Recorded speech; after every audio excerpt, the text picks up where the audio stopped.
L'atelier de rénovation permet de sauver de l'oubli des instruments qui ont souffert du passage du temps ou d'une mauvaise utilisation souvent trop intensive.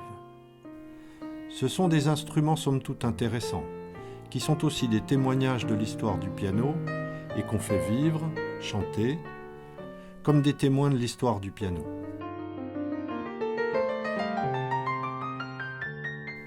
Le technicien de l'atelier, Jérôme, travaille à refaire les blocs lutheries, les cordes de l'instrument, et à faire la mécanique, le marteau et tout ce qui concerne le réglage.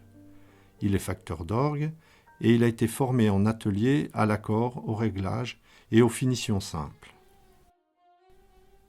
Les familles viennent nous demander une restauration pour un instrument ayant appartenu à la grand-mère. Là, c'est plutôt l'aspect affectif qui va intervenir, et pas forcément les qualités intrinsèques du piano. Mais on va de toute façon sauver l'objet, le faire chanter parce qu'il a quelque chose à dire. On établit dans un premier temps un devis, en différenciant très nettement la partie mécanique de la partie bloc lutherie et du meuble.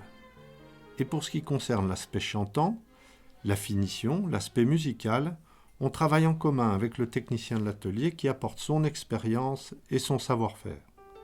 Nous sommes spécialisés dans les marques françaises, Pleyel, Erard, Gaveau, et nous couvrons l'époque dite moderne, qui démarre début du siècle jusqu'en 1950.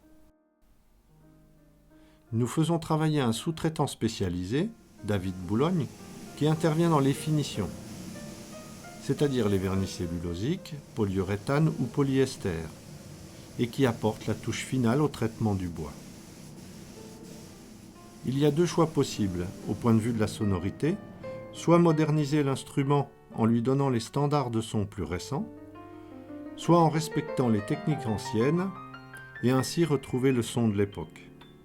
On identifie alors rapidement les indices de restauration en observant le travail fait sur l'instrument afin de ne pas altérer sa personnalité et le travail des facteurs de piano du siècle dernier.